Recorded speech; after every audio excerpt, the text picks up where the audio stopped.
Welcome to On-Screen Learning. Have a clear understanding of the absolute contraindications to exercise and factors that indicate that a client is at a low, medium, or high risk of an adverse event occurring during exercise or propensity for risk. In exercise science, a contraindication is a condition or a factor that serves as a reason to withhold certain exercise due to harm that it would cause to the client. A contraindication is the opposite of indication, which is a reason to use exercises for clients. Some exercise plans may cause unwanted or dangerous reactions in people with high blood pressure or pregnancy. For example, medicine ball twists may not be appropriate for a pregnant lady. A shoulder press may not be appropriate for someone with high blood pressure. There are two types of contraindications. Relative contraindications refers that caution should be used when planning exercise. A relative contraindication is only acceptable to do so if the benefits outweigh the risk, therefore, can be conducted with caution. Absolute contraindication refers that the exercise plan could cause a life-threatening situation. A client's exercise plan that falls under this category must be avoided. An absolute contraindication is when the risk outweighs the benefits and should be avoided. In one of our earlier on-screen learning videos, we recommended the ACSM's Guidelines for Exercise Testing and Prescription as a great book for fitness professionals to read. The following has been taken from Chapter 2, Pre-Assessment Screening. Let's look at some absolute contraindications.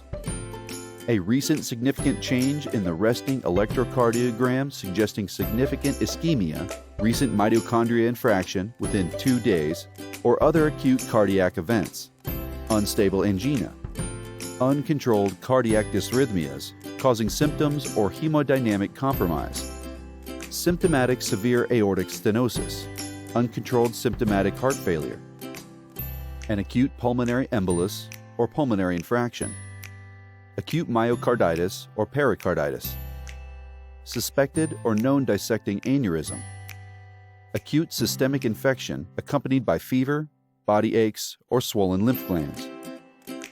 Let's look at some relative contraindications.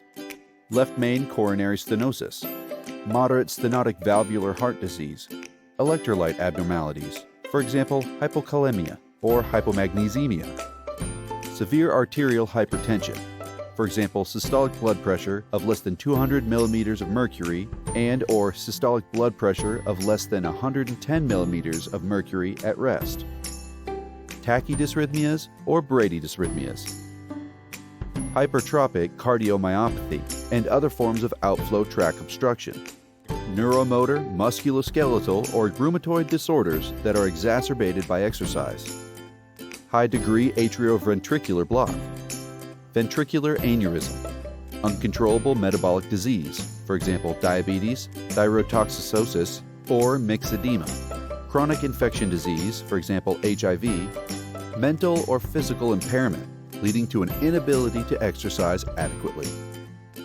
Physical activity risks are shaped by both the intensity of the activity and the activity modes of the client.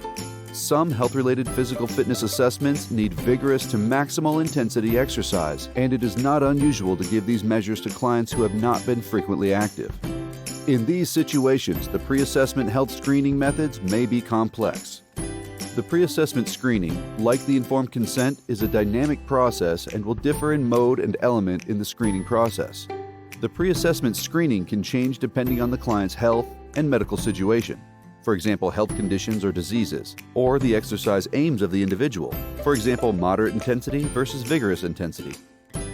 There are several reasons why screening should occur before exercise, including to recognize those with a medical contradiction, exclusion, to achieve specific health-related physical fitness assessments, to identify those who should undergo a medical evaluation administered by a medical professional before implementing specific health-related physical fitness assessments, to identify those who should only complete some specific, vigorous, health-related physical fitness assessments conducted by professionals. Summary: a relative contraindication is only acceptable to do so if the benefits outweigh the risk, therefore can be conducted with caution. An absolute contraindication is when the risk outweighs the benefits and should be avoided.